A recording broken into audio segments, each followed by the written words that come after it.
نحمده ونستعينه ونستغفره ونعوذ بالله من شرور أنفسنا وسيئات أعمالنا من يهده الله فلا مضل له ومن يضلل فلا هادي له أشهد أن لا إله إلا الله وحده لا شريك له وأشهد أن محمدا عبده ورسوله وصفيه وخليله أدى الأمانة ونصح الأمة وجاهد في سبيله حق جهاده.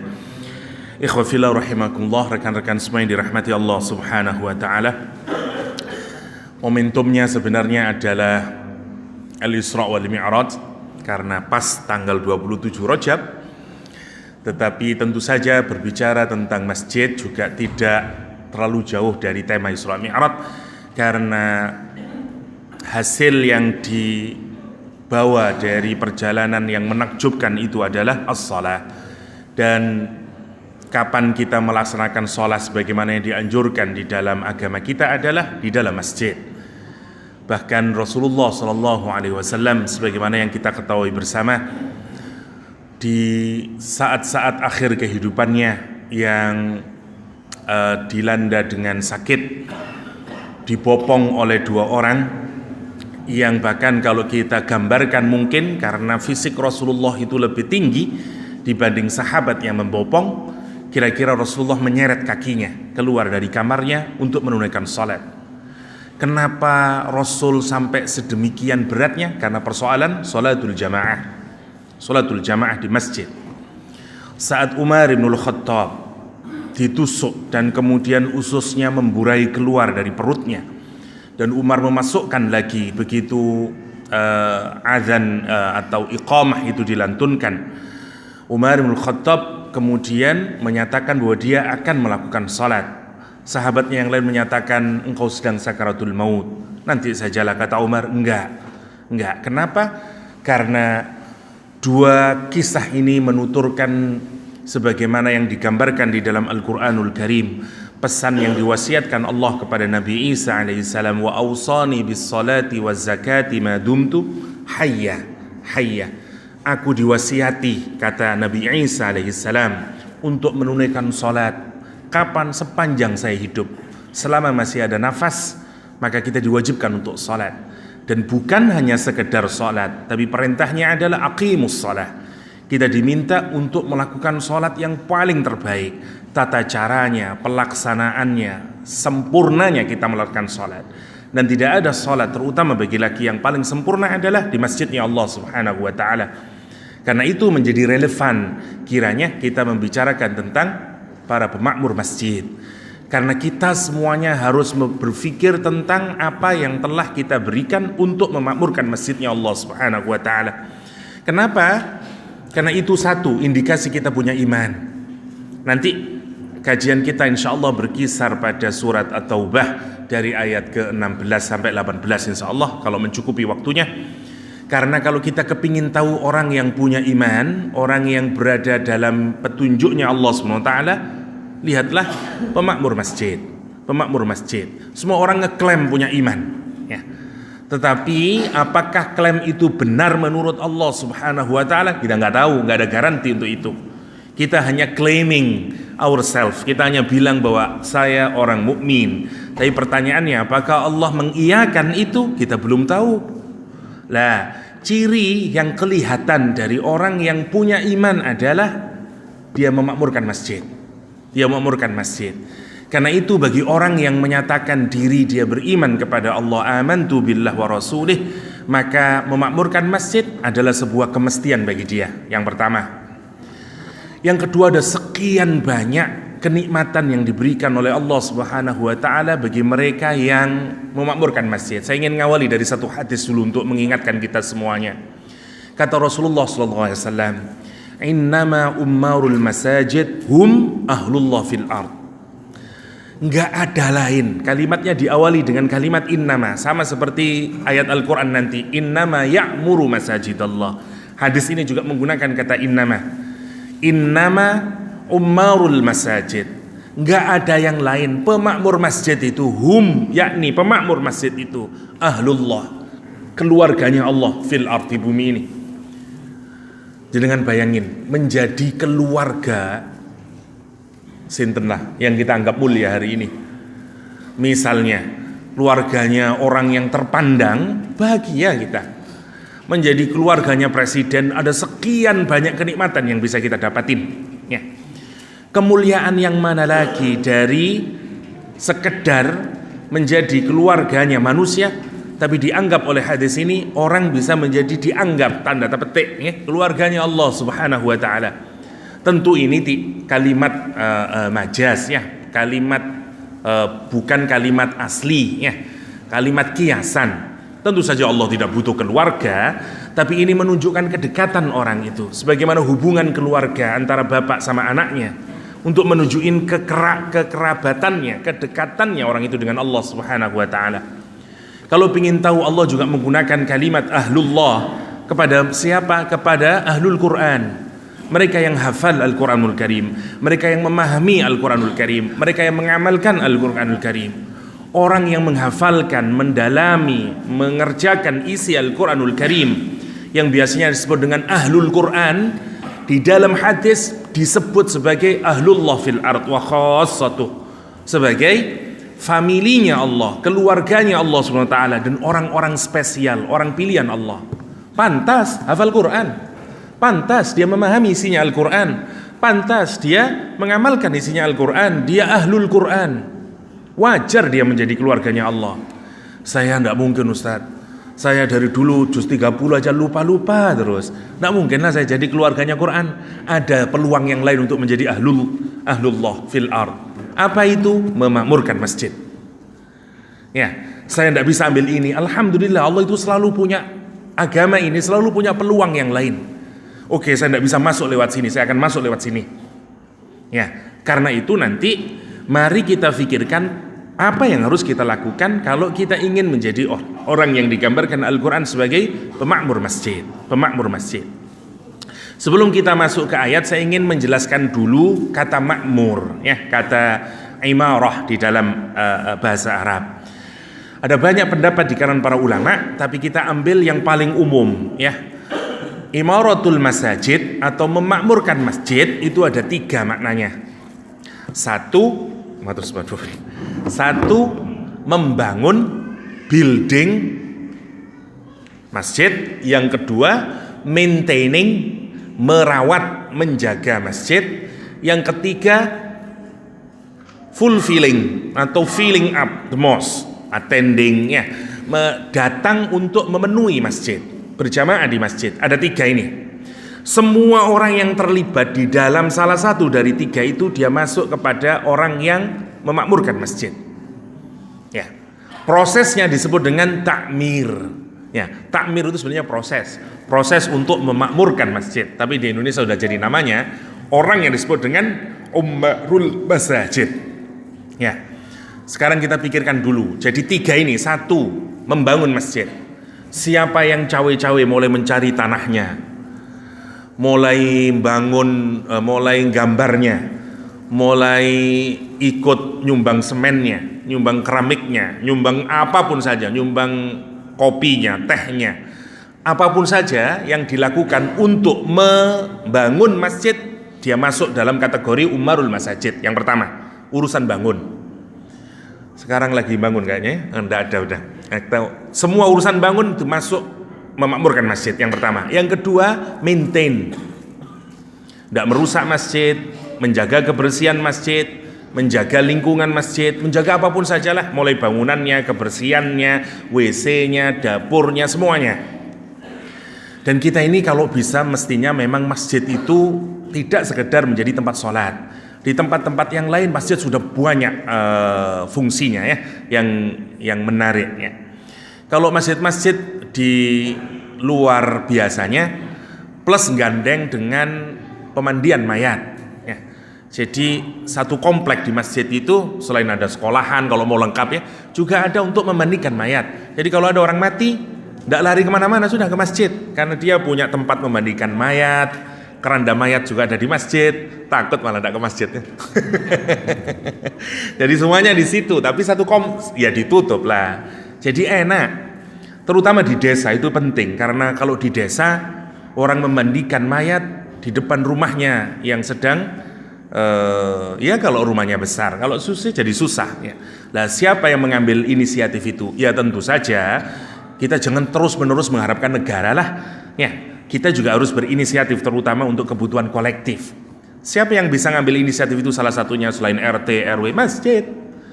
Apalagi kalau di masjid tinggal enak, sholatnya di masjid dan segala macamnya. Ada banyak yang kita bisa pikirkan berkenaan dengan masjid. Zamannya Nabi masjid jadi lost and found, tempat untuk kehilangan dan penemuan kembali. Jadi dulu kalau ada orang nemu apa saja, ya itu dikembalikan ke masjid dan nanti orang ngambilnya di masjid. Jadi masjid itu menjadi tempat di mana orang merasa aman. Ya. Sekarang sebaliknya, ke masjid orang merasa takut hilang. Ya, ini yang menarik, masya Allah ya. Dulu masjid itu gitu fungsinya di zaman Nabi. Karena orang itu tidak, kita ini yang punya ajaran ya tentang luqotoh, tentang kalau menemukan sesuatu itu bukan hak kita, harus dikembalikan kemana? Ditaruh di masjid. Nanti orang mencari, kalau sudah lama nggak ada yang minta baru diberikan kepada yang menemukan. Misalnya lost and found di masjid dulu. Orang sodako bahkan di masjid. Ya, misalnya orang habis panen kurma, tentu harus kita manage secara modern. Tapi dulu menarik, orang panen kurma digantungin di depan masjid.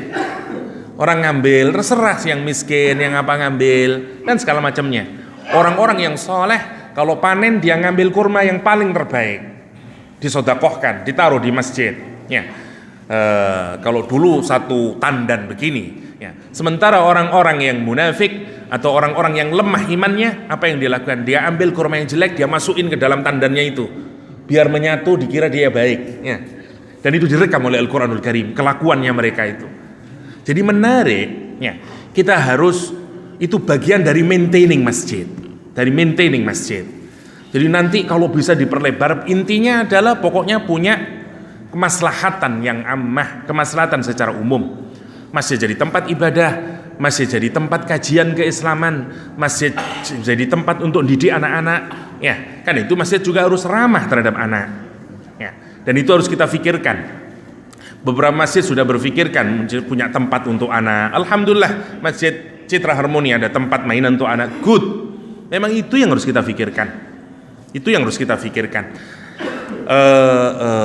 Bahkan masjid menjadi tempat untuk diberangkatnya pasukan dulu zamannya Rasulullah SAW. Tentu ya, karena Nabi juga menjadi presiden saat itu ya. Tapi kita tidak boleh memberangkatkan, kita jihad berangkat dari masjid, nggak bisa, karena jihad harus dideklar oleh pemimpin ya, oleh amir ya, dan segala macamnya. Itu bagian dari maintaining.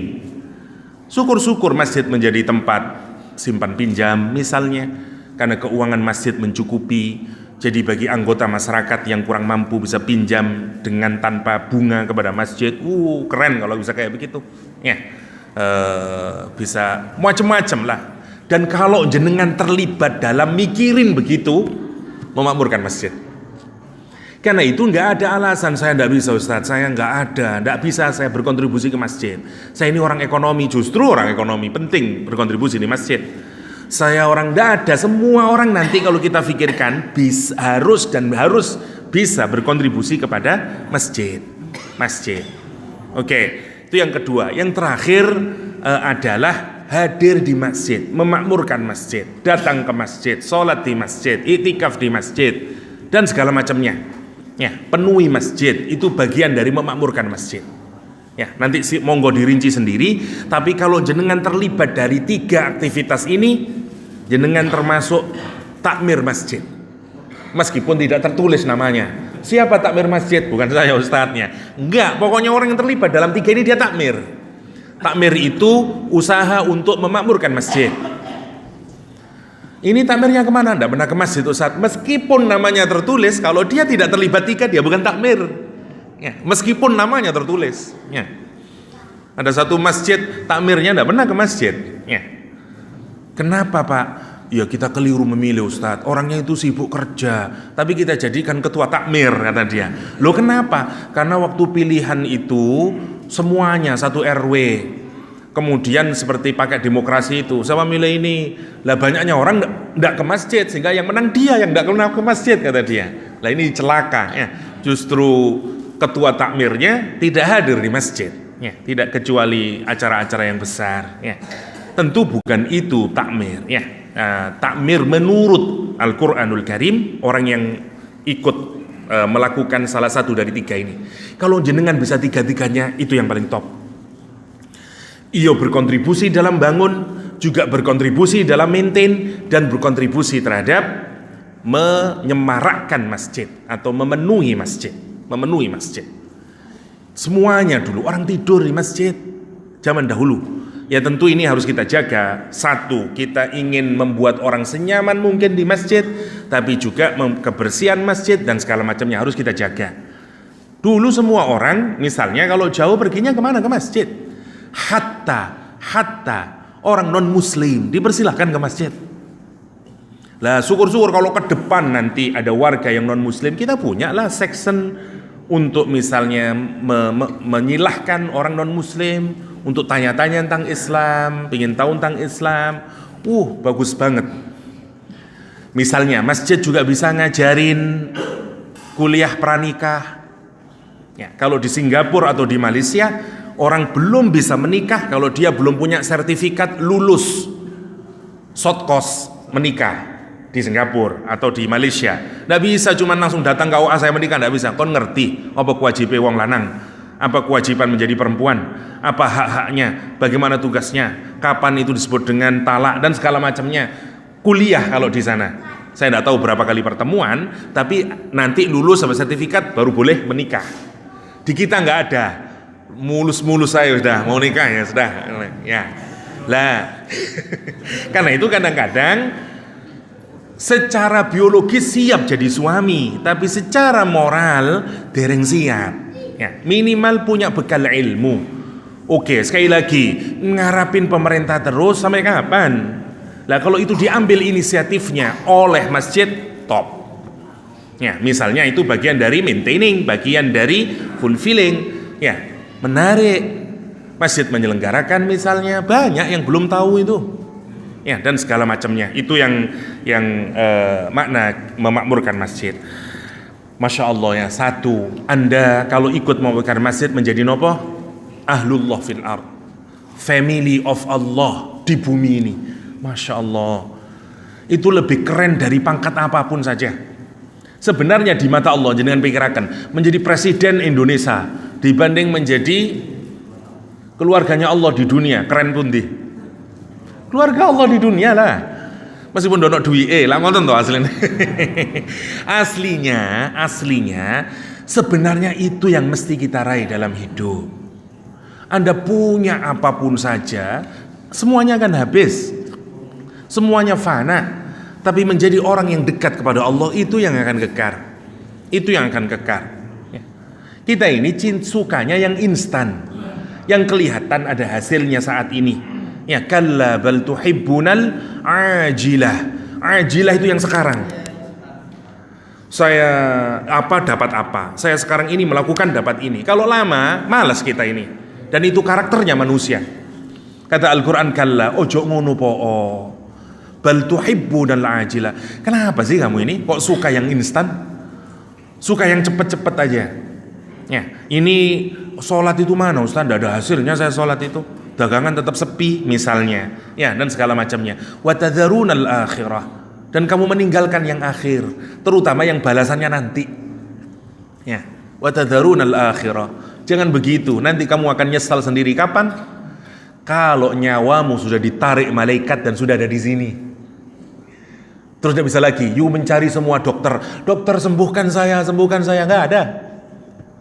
Kalau Allah sudah narik nyawa kita dan sampai di tenggorokan sini, terus dikatakan waqila man raq, siapa yang bisa meruqyah saya? Siapa yang bisa nyembuhin saya? Ayo, semua dokter di dunia minta dia untuk bisa nyembuhin orang yang sedang sakaratul maut, yang saat ditarik Allah dan nyawanya cuma di sini. Nggak bisa dia. Karena itu ada saktanya kalau membaca. Untuk apa? Ngerenungin kita. Coba pikirin kalau nyawamu sudah di sini dan kamu dikatakan kepada dia waqila man raq, mannya dikasih sakta, suruh agak jeda sedikit, seakan-akan itu meminta kita untuk berpikir lebih dalam. Waqila man raq, Di dokter, ayo, misalnya begitu. Ya, itu yang memukul kita. Kalau sudah begitu tidak ada gunanya harta benda, anak-anak, pangkat, jabatan atau apapun saja yang kita cintai melebihi apapun saja di dunia ini. Apa yang paling kita butuhkan? Menjadi keluarganya Allah. Yang pertama. Yang kedua, orang yang memakmurkan masjid itu menjadi salah satu yang menyebabkan kemakmuran, salah satu yang menyebabkan azab itu tidak diturunkan oleh Allah Subhanahu wa taala. Dalam hadis Allah Subhanahu wa taala digambarkan, inni la uhimmu, kata dia, aku itu sudah punya himmah, punya keinginan yang sangat kuat. Kemana? Kepada penduduk bumi. Ngapain? Ngasih azab. Masya Allah ya, Allah itu punya keinginan yang sangat kuat. Inni la uhimmu bi ahlil ardi azaban. Aku kepingin kalau nonton kelakuannya orang di dunia yang culas, sombong, ahli maksiat, udah saya punya himmah yang sangat kuat untuk ngancurin orang-orang di dunia itu. Fa idza nazartu ila ummaril masajid, maka ketika aku melihat orang yang memakmurkan masjid, orang-orang tua yang masih mau sholat ke masjid, anak-anak kecil yang menimba ilmu ke masjid, orang yang terus masjid yang semarak dengan kajian-kajian keislaman, ada ibadah di dalamnya dan segala macamnya. Yang pertama. Yang kedua, Allah melihat orang yang, jenengan bayangkan, dilihat sama Allah saja sudah something tuh. Jenengan melampah. Sehari ini ningali, lah keren tuh. Aku ditonton sehari ini, aku ngomong ini Allah. Bayangin, Allah melihat. Masya Allah. Al-Quran menggambarkan Allah itu nggak mau melihat, nggak mau bercakap-cakap dengan siapa ahli maksiat, nggak mau Allah. Wala yukallimuhumullah, ya, wala yanzuru ilaihim, nggak mau ngelihat, nggak mau sama Allah. Tapi kalau orang itu baik, orang itu saleh, tidak aja melihat nanti, ya, Allah ngelihat dia dan dia nanti melihat Allah. Wujuhu yawma idzin nadhiratun ila rabbiha nadhirah. Wajahnya berseri-seri, gembira, glowing, bersinaran dia. Waktu wong seneng. Ya, jenengan nek ningali buah-buahan yang ranum baru dipetik yang nah itu namanya nadhirah. Saking cemerlangi, seneng. Kalau orang seneng kan kelihatan. Kenapa dia bisa begitu? Ila rabbiha nadhirah. Karena dia kepada Rabbnya dia melihat. Nanti di surganya Allah Subhanahu wa taala.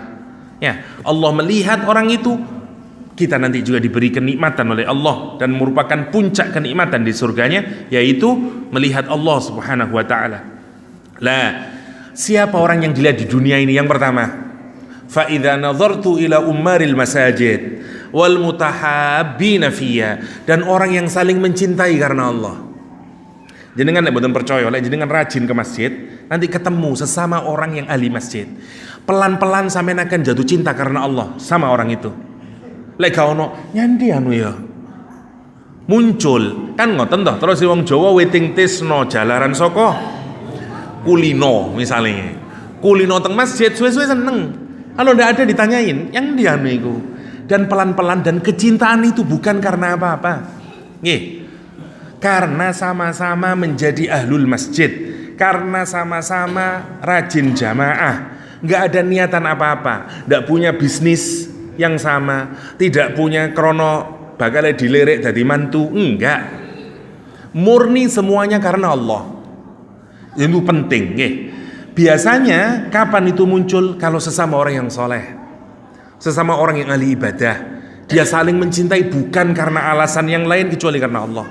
Kulo remen teng jenengan niku, lek ketemu sampean ilinge garakno pengin salat ae. Ya. Ini namanya mutahabbina fiyya. Orang yang saling mencintai karena Allah Subhanahu wa taala. Nah, barokahnya orang di masjid itu nanti keduanya bisa begitu. Meskipun bisa juga orang mencintai karena Allah di luar masjid, di luar masjid. Cuman jangan pikirin siapa yang jenengan cintai karena Allah di luar masjid. Susah. Bosnya sampean cintai, enggak, kenapa? Ya karena dapat gaji. Saya mencintai bos karena Allah. Ya, bulan ngarep enggak gajian ya. Nah mungkin lah. Ya. Para sahabat itu gitu, cintanya karena Allah Subhanahu wa taala. Cintanya karena Allah antar sesama sahabat. mereka dengan Rasulullah, antar sesama sahabat ada kecintaan yang mengikat hati-hati mereka karena iman, karena Allah Subhanahu wa taala. Ya, terlalu panjang untuk menceritakan bagaimana cintanya para sahabat satu dengan yang lain. Ya, itharnya mereka. Ya, upaya mereka untuk mendahulukan sahabat atas bahkan mengalahkan dirinya sendiri sebagai wujud dari mutahabbina fillah. Ya, orang yang saling mencintai karena Allah Subhanahu wa taala. Yang ketiga, ngelihat siapa? Wal mustaghfirina bil ashar. Orang yang beristighfar, minta ampunan kepada Allah di waktu sahur. Tiga itu. Kata Allah, inni la uhimmu bi ahlil ardi azaban. Aku sudah sangat kepingin mengadab penduduk bumi itu. Tapi fa idza nadartu ila ummaril masajid wal mutahabbina fiyya wa ilal mustaghfirina bil ashar. Tapi saat aku lihat orang yang memakmurkan masjid, orang yang saling mencintai karena Allah, orang yang mau meminta ampun di waktu sahur, saraftu anhum an dzalik. Saraftu dzalika anhum. Dan kemudian aku palingkan azabku tadi dari mereka semuanya. Bayangkan apa yang membuat kita ini aman, tidak diazab, karena masih ada tiga ini. Kita ini punya hutang banyak pada orang yang memakmurkan masjid. Mungkin daerah kita tidak kita azab. Kenapa? Karena masih ada orang tua yang mau datang ke masjid, karena ada orang yang mau jamaah di masjid, karena masih ada orang tua yang merintih di sepertiga malam terakhir, astaghfirullahaladzim, astaghfirullah rabbal baraya. Dia nangis. Tiga ini, dan tiga-tiganya bisa dilakukan oleh siapa? Pemakmur masjid. Datang ke masjid sebelum subuh atau setelah subuh, nangis sebelum subuh, istighfar kepada Allah. Ya, itu amalan yang paling dicintai. Sahur, waktu sahur. Waktu sahur itu seakar kata dengan sihir. Sihir ini ngono ciri nih sihir. Diarani nyoto ndak nyoto, diarani nggak nyoto nyoto. Lah ngoten toh.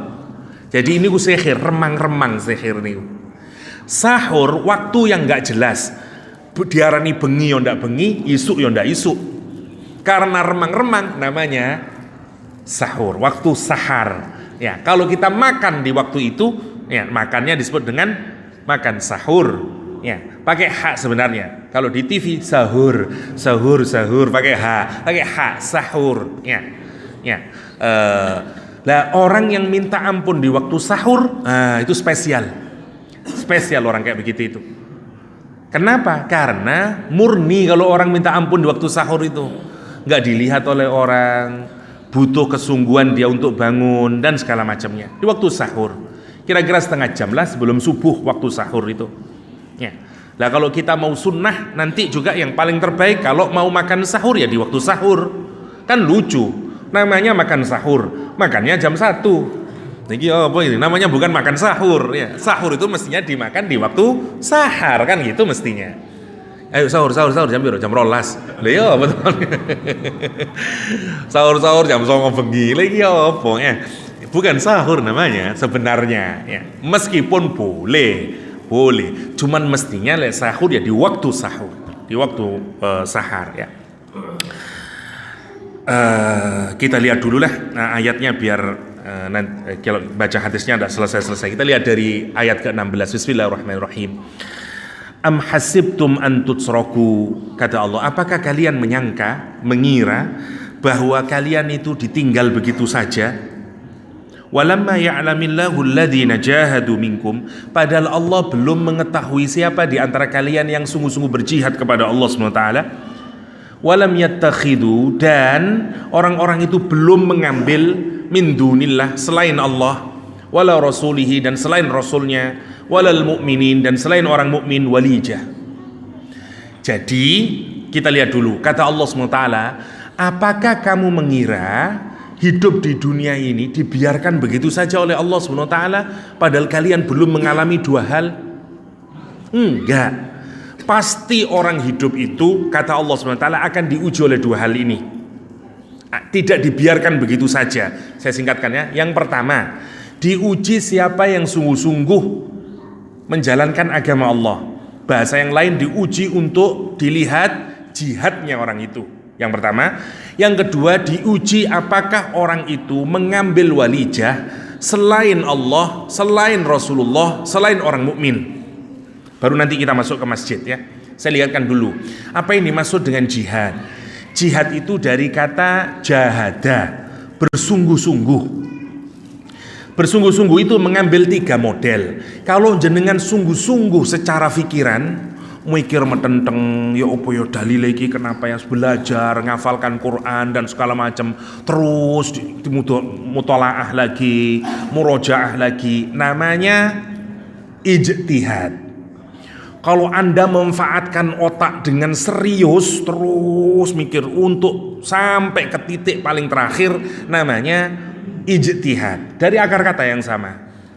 Kalau jenengan itu fisiknya, ya, olah ruhaninya, bukan fisik sekarang, olah ruhaninya, zikir, maca Quran, sholat, terus nangis sama Allah, terus diolah, hati itu tambah bersih, tazkiyatun nufus, namanya mujahadah.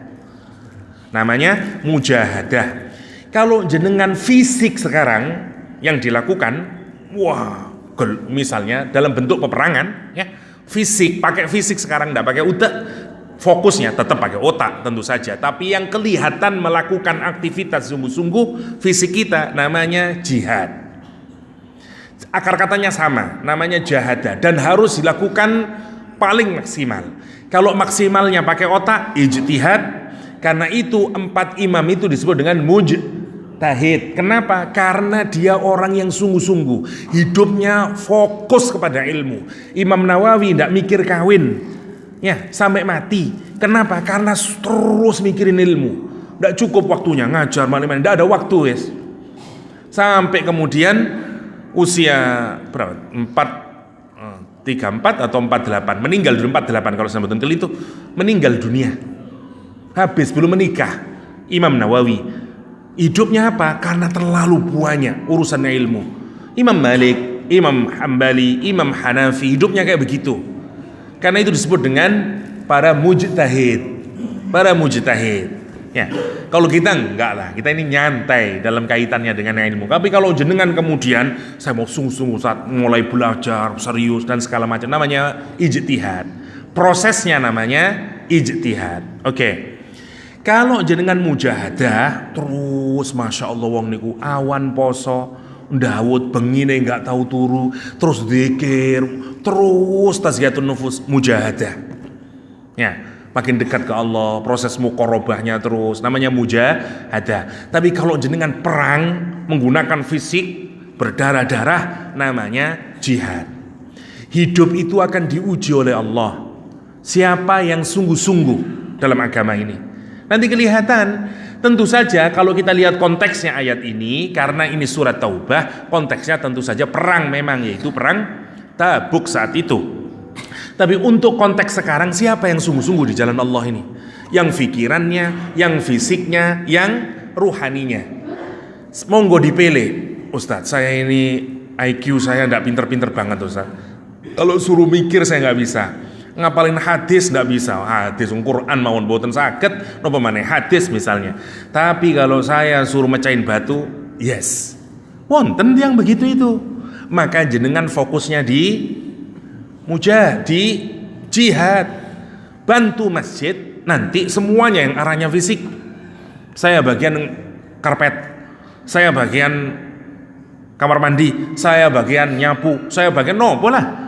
Harus mana yang manfaatnya? Saya kulek kerja mboten ki ya Ustaz. Niki pun potong geger nih misale.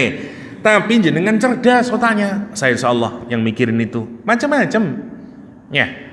Kalau dalam bahasa Al-Qur'an, jihad itu difokuskan pada 2. Wajahidu bi amwalikum wa anfusikum. Berjihadlah dengan harta dan diri kalian. Diri kalian semuanya, otaknya dan segala macamnya. Apalagi saya tidak bisa semuanya Ustaz. Otak ya pas-pasan, kekuatan nopo male, cuman nek duit kata kula. Wah, duit bi amwalikum. Kita diuji dengan itu. Sebenarnya bukan hanya urusan masjid, urusan nopo mawon. Allah itu ngelihat, temenan tak awakmu mencintai saya ini. Sungguh-sungguh tak kamu itu menyatakan keislamanmu itu, ditunjukkan dengan sungguh-sungguh mujahadah, ijtihad, jihad, itu maksudnya yang pertama. Yang kedua ini yang penting, karena nanti dihubungin dengan masjid. Walam, kata Al-Quranul Karim, kamu tidak akan dibiarkan sampai walam yattakhidhu min dunillah, sampai kamu tidak mengambil selain Allah, selain Rasul, selain orang mukmin sebagai walijah. Sanes walijo, walijah. Walijah dari kata al-wuluj. Wuluj itu memasukkan, misalnya ini A, memasukkan sesuatu yang berada di luar, kemudian saya masukkan sehingga dia gandeng jadi satu di sini. Namanya walijah, al-wuluj. Misalnya malam peteng dedet, kemudian ada cahaya yang masuk ke malam itu sehingga gelapnya hilang semuanya dan kemudian menjadi siang. Quran mengatakan yulijul laili, ya, yulijun nahar wa yulijul laili ila akhirih. Namanya walaja. Jadi memasukkan sesuatu yang bukan bagian dari sesuatu sehingga menjadi satu. Nah, maksudnya dalam konteks ini memasukkan siapa? Memasukkan orang lain ke dalam hati jenengan yang seakan-akan dia sudah menjadi satu dengan hatinya jenengan. Namanya walijah. Kesetiaannya, concernnya, saakene, empatinya, simpatinya, itu. Sekarang kata Allah, aku tidak akan saya biarkan kamu hidup di dunia ini sampai aku tahu siapa yang kamu jadikan walijah itu. Kata Al-Quran, yang harus kita jadikan walijah itu 3 ini: Allah, Rasul, orang mukmin. Allah dan Rasul insya Allah gampang. Maksudnya gampang dijelaskan, meskipun susah ya. Tapi maksudnya tahulah kita menjadikan Allah masuk ke dalam hati, sehingga kalau diapain enggak Allah ya, seperti Masyitah, anaknya satu-satu dilemparkan ke dalam api, dia tidak bergeming. Kenapa? Karena Allah, Rasul sama ya. Setika sahabat Nabi ya, siapa namanya, saya lupa, yang kemudian ditawarin, apakah bagaimana keadaanmu sekarang ini, apakah kamu mau mencerca Muhammad? Kalau kamu cerca Muhammad, saya bebaskan kamu. Kata dia, demi Allah, satu duri menusuk kaki Rasulullah ya, tidak pernah aku rela ya, aku lebih baik mengorbankan nyawaku daripada satu duri menusuk tubuh Rasulullah SAW. Walijah, ngoten niku, walijah. Yang terakhir orang mukmin. Ini bahasan saya tidak bahas yang untuk Allah sama Rasul, insya Allah sudah banyak di kajian yang lain. Tapi menjadikan sesama orang mukmin jadi walijahnya. Concernnya orang mukmin ada dalam hati kita ya. Kita punya rasa empati sama orang Islam, punya simpati sama orang Islam. Jadi bukan ke yang lain walijahnya kepada Allah, kepada Rasul, kepada orang mukmin. Penting begini, ini kenapa? Karena nanti dikaitkan sama masjid. Masjid niku isine wong mukmin. Dan celakanya orang mukminnya itu beda-beda. Karena kita dibedakan nanti oleh organisasi, oleh cara beragama mungkin, cara madhab yang berbeda. Dan niku bot menjadikan orang yang berbeda dengan kita menjadikan walijah. Jenengan wong NU, jamaah masjid ono sing Muhammadiyah, buat niku ndadekaken walijah teng mriki. Atau sebaliknya, jenengan Muhammadiyah, ada anggota jamaah yang NU, susah, ndak cocok kau sini bedek nih. Ojo soal dek kene po ta, dan segala macam nih. Dan itu ujian buat kita, memang ujian buat kita. Karena itu kata Allah, kamu dah akan saya biarkan sampai selesai udah urusan NU sama Muhammadiyah. Nanti ada urusan yang lain lagi, macam-macam nanti, macam-macam. Ada urusan yang isbal tidak isbal, kunut tidak kunut, dan segala macamnya. Maksud saya, di masjid orang yang macam-macam. Kalau jenengan pingin menjadi pemakmur masjid yang baik, concern Anda harus melintasi semuanya. Saya memang beda dengan Anda, tapi krono jenengan mukmin, la ilaha illallah, jenengan walijah kula. Gua harus gitu, terutama buat takmir yang tertulis namanya. Jangan ngeblok, karena itu bahaya masjid. Nanti gari tukaran masjid, di mana-mana tukaran karena gitu. Giliran takmirnya NU kabeh, giliran Muhammadiyah kabeh. Ada satu masjid di Malang, masya Allah, yang saya ngisi rutinan di sana. Tiba-tiba saya ditelepon oleh takmirnya, Ustadz, jadwal jenengan mulai bulan depan kita tunda dulu, Ustadz. ada reformasi besar-besaran di masjid, kula njero ati tek ono apa iki. Ya, saya udah yakin ini rebutan yang dulu dikuasai oleh kelompok A, sekarang dikuasai oleh kelompok B. Sehingga sekarang yang kelompok B pindah masjid semuanya, rombongan. Tidak jauh timbal perumahan depannya. Kenapa saya tahu? Karena saya kemudian dihubungi sama yang pindah semuanya ini dan menyatakan ngisi rutinan di sana. Tak lihat, gila, wong masjid biel ngabe iki. Ya, masya Allah. Bisa ngoten masalahnya itu. Lah terus kita pikirin, kita ini jadiin siapa yang jadikan rujukan itu? Benarlah kita mengaku cinta sama Allah, cinta sama Rasulullah, cinta sama seorang mukmin. Ini yang penting. Apalagi zaman sekarang. Kono apa? Prabowo atau Jokowi? Misalnya. Jokowi tidak sah sholat misalnya. Nah, ini bahaya ngoten niku. Ini maksud saya. Bukan tidak boleh bicara politik di masjid, lek kula boleh mawon. Kenapa? Karena politik bagian dari agama. Samalah dengan ngeten nggih. Tidak ada masalah yang tidak ada kaitannya dengan agama dalam agama ini. Karena salah satu sifat Islam itu adalah syumul. Islam itu komprehensif. Ekonomi ada, agamanya nggih, semuanya wonten. Wong nikah mau urusan agama, mosok politik mboten urusan agama. Jenengan keluar dari WC nih loh, kaki kanan dulu apa kaki kiri dulu, urusan agama niku. Mosok politik mboten urusan agama. Nah masuk akal lah. Urusan meludah itu urusan agama. Urusan wahing, urusan agama niku. Diatur oleh Al-Quran. Moco alhamdulillah ya. Nggak bales ini. Musuh urusan politik yang hajatnya mengatur kemakmuran masyarakat yang banyak, bukan urusan agama. Keluar saya dari Islam kalau kayak begitu. Musuh Islam mentingin urusan ngentut daripada urusan politik. Ya enggak lah, enggak mungkin. Bayangin semuanya diatur dalam agama ini, termasuk urusan politik. Cuman bukan politik menurut kepentingan jenengan. Itu yang enggak boleh dibicarakan ke masjid. Jenengan pro Prabowo, masjid menjadi tempat untuk ayo Prabowo, pokoknya Prabowo. Ya itu yang tidak boleh. Tapi kalau Anda bicara tentang politik dalam pengertian siasa Islamiyah, apa nilai-nilai politik dalam Islam, bagaimana sebenarnya menjalankan politik, monggo, karena itu bagian ajaran dari Islam. Tapi kalau kita menggiring orang kepada salah satu kandidat misalnya, sementara kita tahu jamaahnya variatif, ini ku jenenge ngelek molo, lah ngoten to. Itu yang tidak boleh. Takmir menurut saya harus bersikap adil di situ. Kecuali memang jenengan tahu ini semuanya Ustaz, blunder ini sudah Ustaz, tidak jadi masalah insya Allah. Mboten napa-napa. Misalnya semuanya di sini, Masya Allah memang menarik nggih orang ini.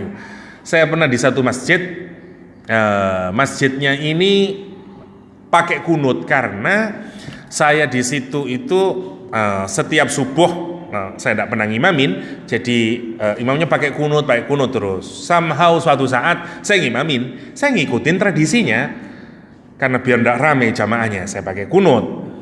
Habis gitu saya ditelepon kapan harinya bilang, Ustadz, ini sebenarnya kita ini lebih senang kalau tidak pakai kunut Ustadz. Saya tahu, aduh ini gari perkara ini nanti ini. Karena jamaahnya ternyata memang ada dua kelompok. Lah imam yang diangkat menjadi imam tepat kebetulan orang Nahdlatul Ulama, sehingga itu dia pakai kunut. Sementara sebagian pengurus takmir ada yang bukan orang NU dan dia maunya mosok kok kunutan terus. Mbok sekali-kali kelompok kita lah. Saya yang dimasukkan sumpek ngonten niku. Aduh. Aduh iki repot. Ustaz, ada salam dari ketua takmir. Ketua takmirnya bukan NU. Ada salam dari NU, sesekali sholatnya jenengan pimpin tapi tanpa kunut Ustaz. Kulon jero pikir-pikir iki nurut sopo ya aku ya. Tapi memang berat. Nggih. Mboten napa asalkan dia dulu mudaratnya ya. Jangan sampai kemudian orang ndak ke masjid gara-gara takmir masjid. Malah sawunya masjid apa? Takmir masjid dulu. Kabeh kok digawe. Ada orang kayak gitu itu. Karena setan masuk ke tempat dan sekali lagi jadi takmir itu berat. Karena mesti jenengan tidak akan ditepuk tangani tok. Ya, dikritik, dirasani, di macam-macam. Meskipun dono duwike, dirasani ya. Yang beginilah ngambil sikap disalahkan lah dan segala macamnya. Niku ciri lek ganjarane akeh. Meskipun duit ndak ono. Lah ngoten. Sing penting lah ganjaran. Nah, ini maksudnya. Jadi memang harus kita ini terus mikirin jamaah. Niku terutama bagi takmir masjid ya. Karena sekali lagi masjid ini milik Allah, bukan milik golongan. Innal masajida lillah. Sesungguhnya masjid itu miliknya Allah. Fala tad'u ma'allahi ahada. Kamu jangan mengundang, kamu berdoa kepada yang selain Allah. Jangan ngambil yang lain di masjid itu selain Allah Subhanahu wa taala. Niki yang harus kita padamkan. Ini masjid miliknya, rumahnya Allah. Seperti Masjidil Haram, semua orang masuk. Muhammadiyah masuk, NU masuk, Bangladesh masuk, semua masuk. Jangan tinggal di Masjidil Haram antik. Allahu Akbar, Allahu Akbar, Allahu Akbar, macam-macam, nggih. Allahu Akbar, macam-macam. Ya seperti itulah maksud saya. Jadi kalaupun kita mau benerin harus wise.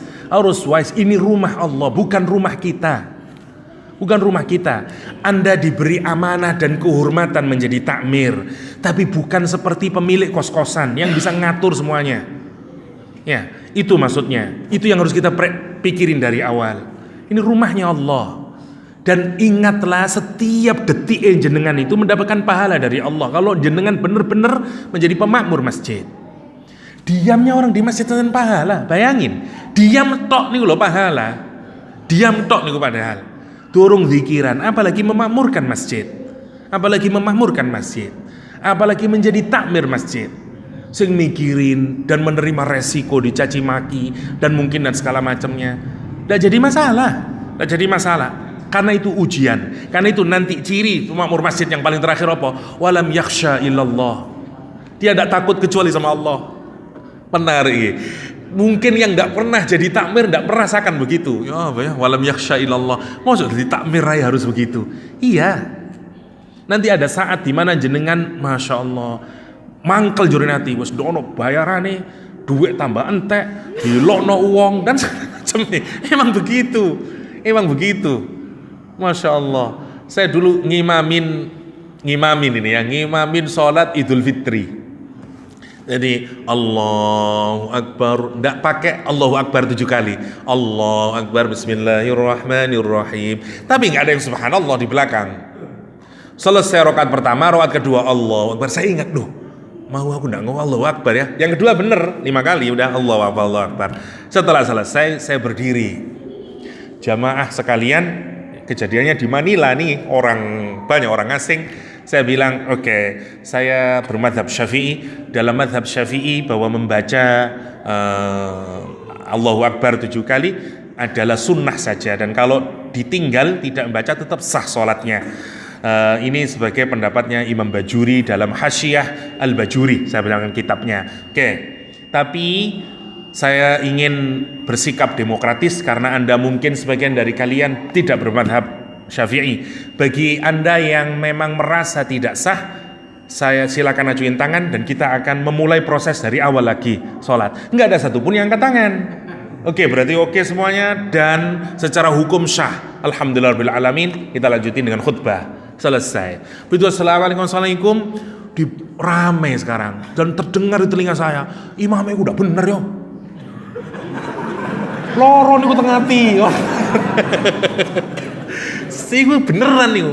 Ya apa iku salat apa ngono iku ndak maca Allahu Akbar. Saya pulang biasanya habis salat saya keliling ke rumah-rumah orang-orang Indonesia di sana. Saya masuk kamar tak kunci meneng to nang kamar.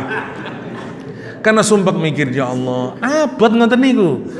Baru sekedar dikritik kayak begitu dan menjadi takmir pasti kathah ngoten niku. Ya. Dan ngoten sinten teng wadule innama asyku ilallah. Wadul teng pangeran. Ya. Nah jenengan wadul teng liyane ilang ganjarane, ya, ilang ganjarane. Ora ngajar iku. Wah nyen iya lek iku pancen wah dadi riba. Mboten bener malih ngoten maksudnya, ya. Karena itu bagian dari resiko menjadi karena itu nanti syarat takmir masjid terakhirnya ada walam yakhsha illallah. Sekarang kita perhatikan jadi Allah memulai sebelum masuk ke para pemakmur masjid dijelaskan hidup ini pasti mengalami 2 hal. Dilihat jihadnya, dilihat sinten walijahnya. Oke. Setelah itu Allah menyatakan maka lil musyrikina ya'muru masajidallah. Enggak selayaknya deh orang musyrik itu memakmurkan masjidnya Allah Subhanahu wa taala, atau boleh dibaca mufrad, maka lil musyrikin ayyamuru masjidallah. Tidak layak orang musyrik itu memakmurkan masjidnya Allah, yakni Masjidil Haram. Ceritanya begini, waktu habis perang Badar, ru'asa Quraisy, pemimpin-pemimpin Quraisy itu banyak ditangkapin. Salah satunya putranya Abdul Muthalib, namanya Abbas, Sayyidina Abbas. Ya. Abbas ditangkap. Kemudian orang-orang itu mulai, kalian ini loh mencerca gini. Sahabat Nabi itu mulai mengata-ngatain kepada mereka, sampeyan niku mbok yo mlebu iman po, mlebu Islam dan segala macamnya. Ali yang masih bersaudara dengan Abbas, nggih, karena Abbas niki napa berarti? Bapake Ali sak duluran Nabi Abbas, ya. Karena Abdul napa namanya niku? Paman, nggih. Paman. Ngomong teng Sayyidina Ali ngomong, "Paman, kamu itu loh mbok ya masuk Islam, paman itu yang memecah belah keluarga. Kalau kita ini masuk Islam semuanya akan aman, gini jelekin." Kata Ali, kata Abbas, "Kamu itu loh Ali, kok hanya ngomong kejelekan saya aja? Saya ini juga punya kebaikan." Kata Ali, "Memangnya apa kebaikan paman?" Kata dia, saya ini melakukan kebaikan yang bahkan kamu yang orang mukmin belum lakukan, yaitu saya memakmurkan masjid. Dulu siapa yang jaga Ka'bah? Dulu siapa yang bersihin Ka'bah? Dan segala macamnya. Padahal dia dalam keadaan apa? Musyrik. Turun ayat ini. Maka lil musyrikina ya'muru masajidallah. Jadi kalau orang itu musyrik, tidak layak dia membersihkan rumah Allah. Berarti kalau kita koneksikan dengan ayat yang ke-16, siapa yang layak menjadi pemakmur masjid? Orang yang tadi ini, orang yang bersungguh-sungguh di jalan Allah, orang yang menjadikan Allah, Rasulnya dan orang mukmin sebagai walijah. Jadi dua kriteria ini mestinya nyambung menjadi apa? Menjadi orang yang memakmurkan masjid. Saya singkatkan ya, karena waktunya biar nutut. Baru setelah itu Allah menjelaskan ayat ini, ayat tentang memakmurkan masjid. Kita ambil satu ayat saja masih. Lihat di ayat yang ke-18. Ini kajian kita tadi pengantar masih. Oke, kita masuk sekarang ke ayat yang ke-18. Innama ya'muru masajidallah. Diawali dengan kata innama. Sekali lagi, innama itu enggak ada yang lain kecuali yang itu. Innama itu namanya adatul hasr, membatasi. Misalnya yang boleh masuk masjid hanya anak usia 17 tahun ke atas. Berarti kalau usianya 16 tahun belum bisa masuk. Kenapa? Karena pakai innama. Innama itu prasyarat yang nggak bisa lagi. Dia dibatasin kalau innama. Kata Allah, innama ya'muru masajidallah. Ya, yang memakmurkan masjidnya Allah SWT hanyalah orang-orang yang punya kriteria berikut ini. Jadi kita ini baru disebut sebagai pemakmurnya masjidnya Allah jika kita memenuhi syarat-syarat ini. Yang pertama, kata Al-Quranul Karim, siapa itu? Man amana billah, orang yang beriman kepada Allah SWT. Maka orang musyrik tidak bisa disebut orang yang memakmurkan masjidnya Allah Subhanahu wa ta'ala. Nggak bisa dia. Kenapa? Karena dia tidak punya iman. Karena itu Rasulullah sallallahu alaihi wasallam menyatakan, "Idza ra'aitumur rajul yata'ahadal masjid fashhadu bi anna lahu al-iman." Kalau kamu melihat ada orang yang memakmurkan masjid, saksikan orang itu punya iman, kata Rasulullah SAW. Maka ciri dari orang yang punya iman adalah dia memakmurkan masjid. Nah, saya tanyain dulu, iman niku yok nopo sih mudahnya ngeten nggih. Iman niku wonten 3 levelnya. Yang pertama, iman karena pengetahuan, dan itu yang benar. Iman karena kita mengetahui, namanya ilmul yakin. Yang kedua, orang beriman karena ainul yakin, karena baru melihat. Dia tidak mau beriman kalau dia tidak melihat. Itu imannya sinten? Wong kafir. Yang terakhir, melihat mawon sing mboten percaya. Baru lewes kecemplung, merasakan benar, dia baru percaya. Namanya hakul yakin. Oke? Kita ini disebut sebagai orang yang beriman yang benar kalau kita beriman karena ilmu yakin, karena pengetahuan, meskipun kita tidak melihat. Dan itu berat. Kenapa? Karena zaman ini mengarahkan kita untuk hanya mau beriman terhadap sesuatu yang terlihat. Seeing is believing. Pak, kula won ada kayu jati saya. Jenengan lak butuh kayu jati. Nggih. kula kuning Pak. Ngeten Pak Ustad nggih. Jenengan pancen ustad, tapi lek urusan dagang nggih kula mboten percaya kecuali jenengan beto kayu jatine. Mangke lek kula tingali saya kula tumbas. Mboten percaya jenengan. Ndak bisa percaya sama saya kecuali melihat dulu. Ainul yakin. Nah, ini dalam dagang. Ada orang yang beriman itu boten butuh ainul yakin. Karena orang yang beriman kalau karena dia ainul yakin lemah imannya itu. Dan Al-Quran nanti menggambarkan imannya orang kafir. Orang kafir. Saya jelasin dulu. Rasulullah SAW melakukan perjalanan dari Mekah ke Yerusalem 1285an kilo lah. Modalkan 1300 kilometer. Berarti kira-kira Malang Surabaya berapa kali nih? Berapa kali nih? Lah, lek digambaraken wonten riwayat itu jendelanya Nabi. Kalau kita buka jendela, itu kan biasanya masih ngeter-ngeter dari awal. Nggih, baru setelah itu dia nutup kembali atau dia kan kalau kita buka itu masih goyang ngeten. Itu jendelanya masih goyang. Saking cepet deh. Atau kalau di Maulidud Dibar, tempat tidurnya Nabi masih hangat. Yo apa cepet deh ini kok. Nah sekarang bayangin, dari mana perjalanannya? Mekah, Yerusalem, Palestina, naik ke langit 7, balik lagi. Orang yang pernah melakukan perjalanan ke Palestina, paling sedikit dia butuh waktu 1 bulan sampai 3 bulan pakai unta nih. Nabi terus bilang, habis Isra Mi'raj, paginya dia bilang, orang-orang musyrik, orang-orang kafir. Ya tentu tidak ngomong begitu ya. Hei orang-orang, ya. Ada Abu Jahal di situ. Terus bilang Rasulullah SAW, saya tadi malam melakukan perjalanan gini-gini. Seneng orang Mekah. Kenapa? Karena dari dulu orang Mekah itu kepingin punya alat yang membenarkan tuduhan mereka bahwa Nabi itu orang gila. Lah, begitu Nabi bilang melakukan perjalanan dari Mekah ke Yerusalem, yes, gendeng temen saya Muhammad Reza. Ngoten lah maksudnya nih. Karena apa? Karena dia merasa inilah bukti dari dulu kami menganggap Muhammad tukang sihir, nggak bisa kita buktikan. Nabi Muhammad dukun nggak bisa kita buktiin. Nabi Muhammad kejinan nggak bisa kita buktiin. Kita sebut Muhammad gila, tapi mana bukti gilanya? Nggak ada. Maka begitu Isra Mi'raj seneng. Siapa yang didatangin pertama kali? Abu Bakar As-Siddiq. Kenapa? Karena Abu Bakar pernah ke Palestina dan dia orang beriman pertama kali. Dia omongin, Abu Bakar, temanmu menyatakan Muhammad itu nabimu, dia melakukan perjalanan Mekah ke Palestina dan kemudian langit 7 balik lagi. Abu Bakar bilang apa? Kata Abu Bakar, benarkah Muhammad SAW mengatakannya? Iya, kalau kamu tidak percaya pergilah ke sana. Kata Umar, amantu bihi, saya beriman. Jangan pikirakan, caket jenengan kados ngoten. Sebenarnya sakit kalau imannya jenengan sempurna seperti Abu Bakar As-Siddiq. Iman yang tanpa melihat, iman karena pengetahuan. Ngeten asline. Saya jelasin mudahnya.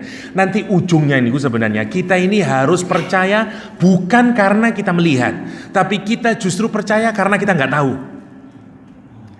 Karena itu syarat iman pertama, yu'minuna bil ghaib.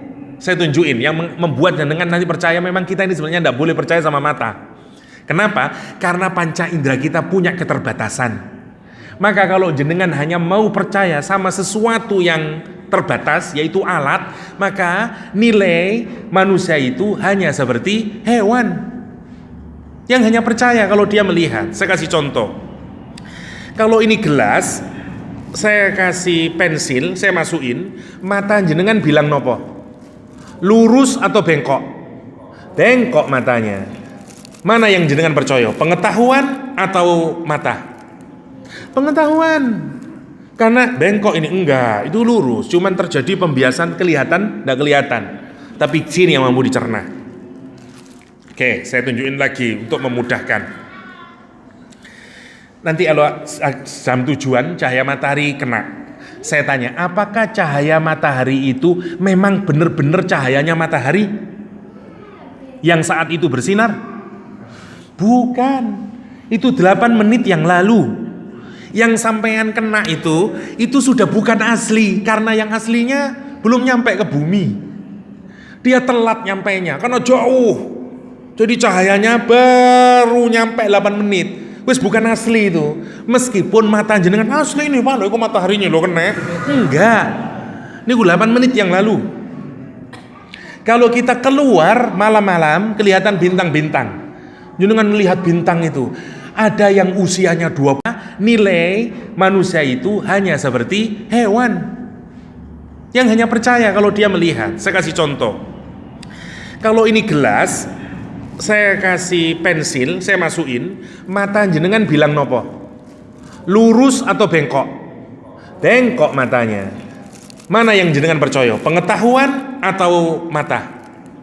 Pengetahuan. Karena bengkok ini enggak, itu lurus. Cuman terjadi pembiasan kelihatan, enggak kelihatan. Tapi sini yang mampu dicerna. Oke, saya tunjukin lagi untuk memudahkan.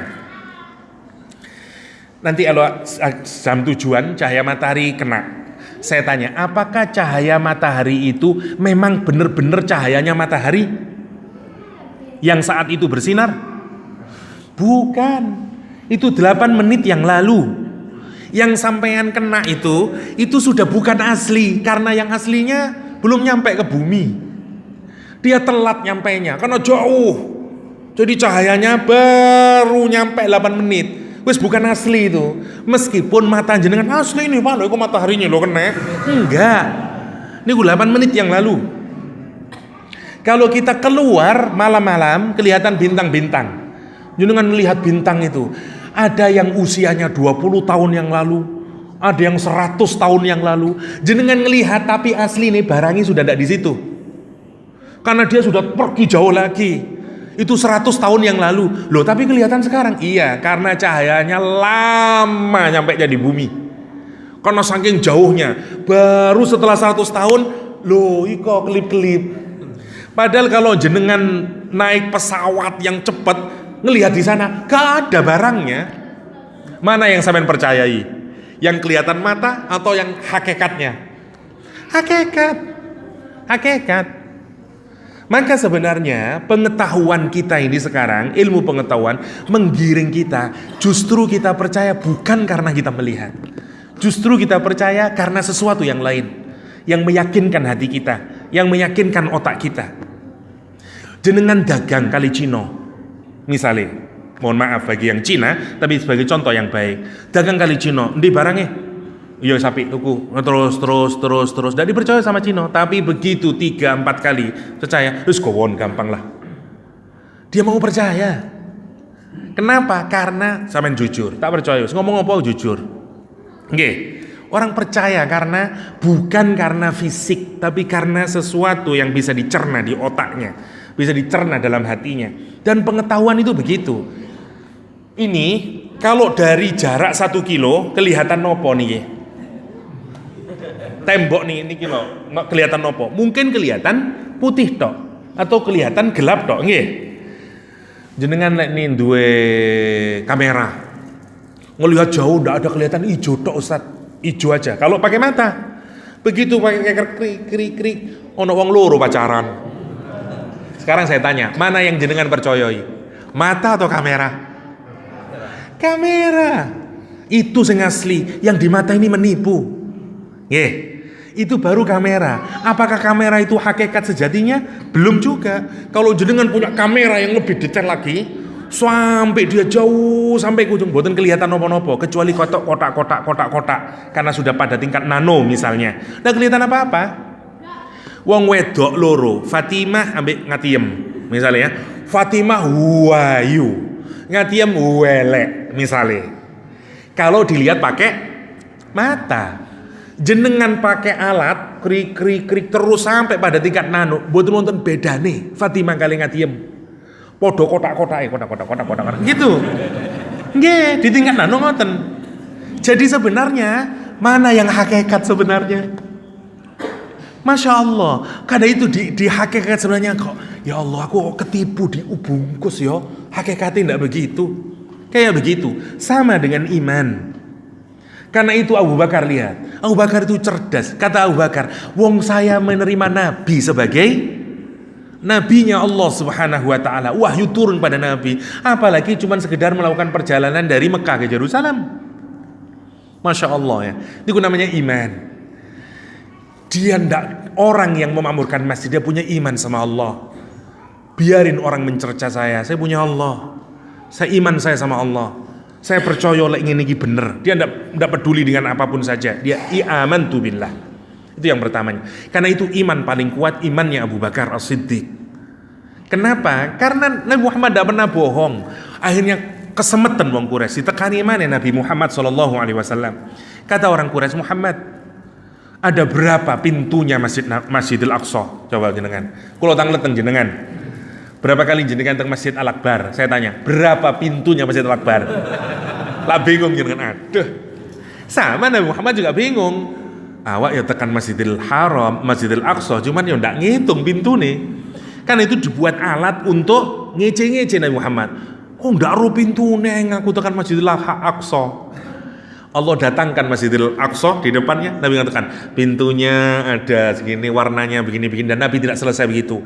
Nanti ada rombongan dagang yang nyampe ke Mekah pas waktu zuhur, dan rombongan yang paling depan pakai unta warnanya abu-abu.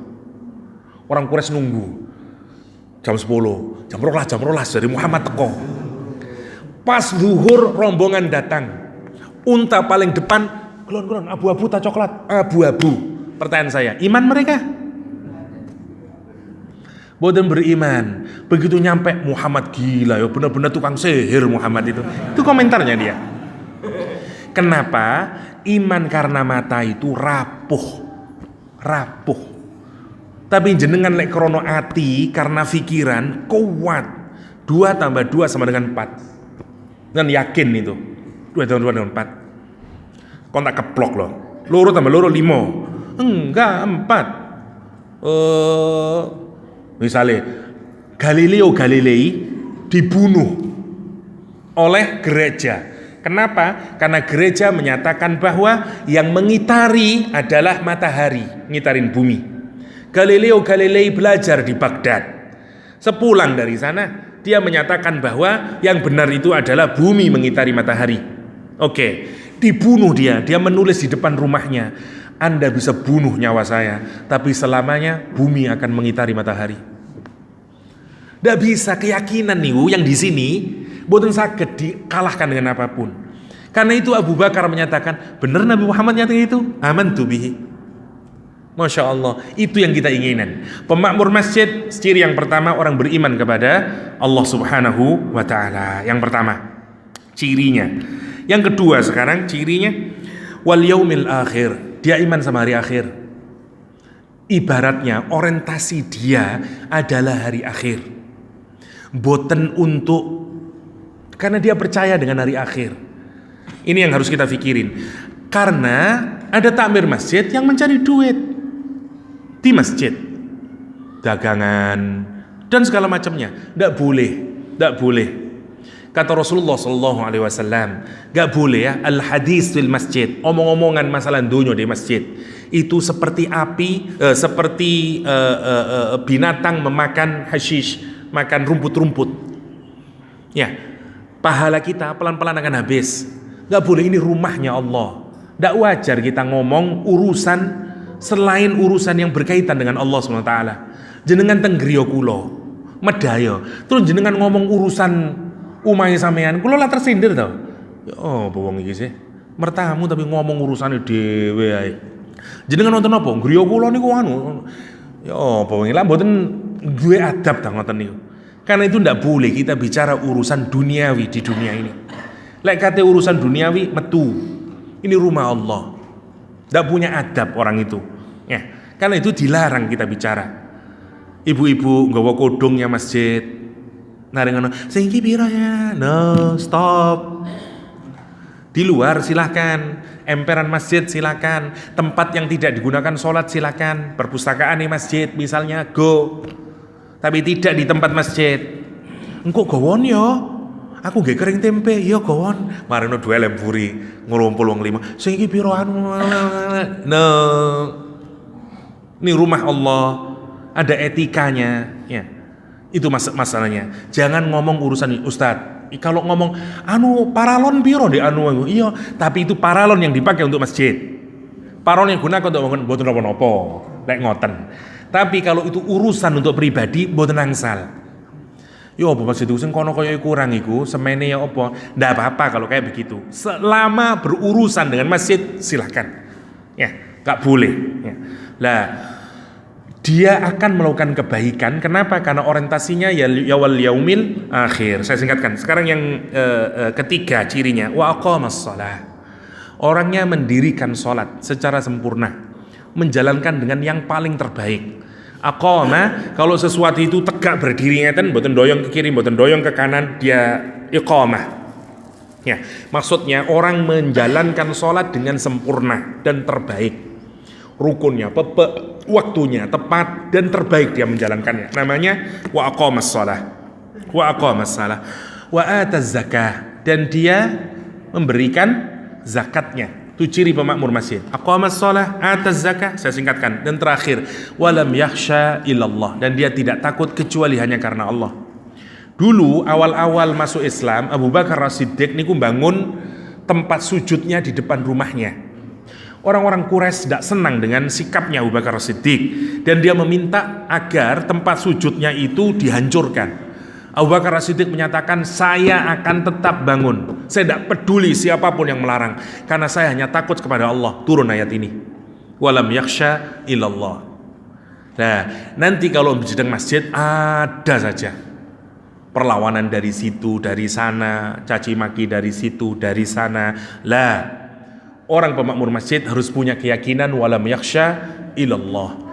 Karena kadang-kadang ketakutan kita itu setan saja yang memasukkan, padahal juga tidak ada apa-apa. Ya, maka orang ini hanya takut kepada Allah Subhanahu wa taala. Fa'asa ulaika ayyakunu minal muhtadin. Orang yang kayak begitu itulah kata Allah. Fa'asa, semoga, mugo-mugo, ayyakunu, orang yang kayak tadi itu menjadi siapa? Minal muhtadin, orang yang mendapatkan hidayah Allah SWT. Kalimatnya dibikin isim oleh Allah, muhtadin, orang yang terus menerus mendapatkan hidayah Allah SWT. Hidup ini tujuan paling utamanya adalah agar kita ini mendapatkan hidayah dari Allah Subhanahu wa taala. Nah, di apit menarik. Yang pertama, Allah menyebut orang yang memakmurkan masjid itu orang yang punya iman. Ujungnya disebut sebagai orang yang punya hidayah. Anda punya iman dan terus berada dalam bimbingan hidayah Allah. Kenikmatan yang mana lagi yang tidak kita inginin? Ya. Dan itu dimiliki oleh siapa? Orang yang memakmurkan masjid. Monggo sekarang, apakah saya layak menjadi pemakmur masjid? Satu, mukmin. Saya mukmin, Ustaz.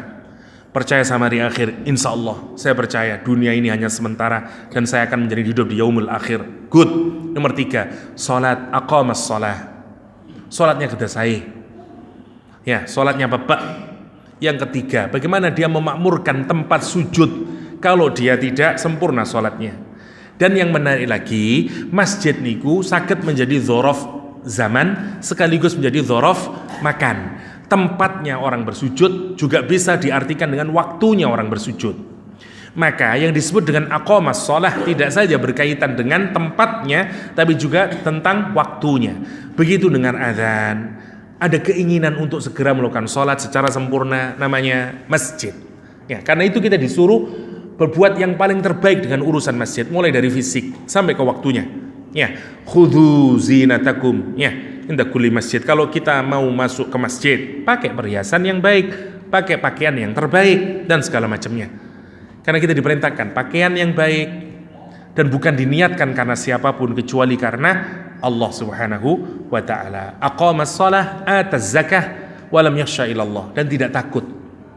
Karena nanti macam-macam, ada orang yang belum pernah ke masjid, terus nang ke masjid, banyak ada orang, tumben Pak, sadar ya, tuh macam-macam, ya, masya Allah. Nanti banyak orang mulai, dan itu timbul, nanti setan masuk lagi. Jadi kan mulai istiqomah, nanti setan mulai masuk ke hati. Kono usah ke masjid, kon nanti mulai riak toh, karena pengen dilihat orang. Udah mending sholat di rumah aja, lebih khusyuk, lebih ikhlas karena Allah SWT. Kamu di masjid karena pengen dilihat oleh orang lain, dan itu percuma. Orang yang amal karena riak gak ada nilainya. Pinter setan nih masuk kita. Lah, kalau kayak begitu lawan riak itu dengan berangkat ke masjid, karena tujuannya adalah kita tidak mau ke masjid. Maka terus mawon, nanti kalah setannya.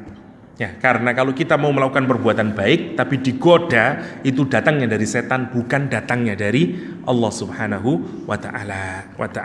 Walam yakhsha illallah fa'asa ulaika ayyakunu minal muhtadin. Terakhir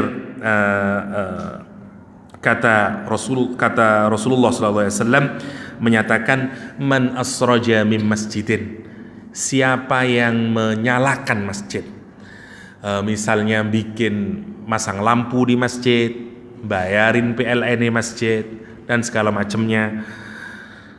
Sirajan, siapa yang ngasih lampu dengan satu lampu di masjid, lam yazadil malaika wa hamalatul arsh, tidak akan berhenti, terus menerus malaikatnya Allah banyak, karena disebut dengan al malaikah, banyak malaikatnya Allah, dan hamalatul arsh, malaikat yang membawa arsh. Arsh itu dekat dengan tempat yang paling tertinggi, ya, kepada Allah SWT. Maka malaikat yang membawa arsh adalah malaikat yang spesial. Ini bukan hanya malaikat biasa, banyak malaikat, termasuk malaikat yang membawa arsh. Ngapain dia? Yastaghfiruna lahu madama fil masjid. Malaikat tadi itu, baik yang membawa arsh dan banyak malaikat, terus menerus memintakan ampun kepada orang tersebut selama orang itu ada di dalam masjid.